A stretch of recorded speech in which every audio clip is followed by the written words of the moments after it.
টুকরো করে দেবে বলে সোনার দেশটাকে, কুপ্পি ছুরি হাতে যারা বন্ধু সেজে থাকে।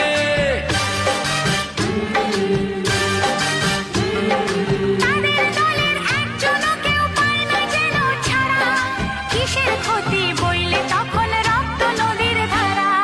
রক্ত নদীর ধারা, রক্ত নদীর ধারা, রক্ত নদীর ধারা।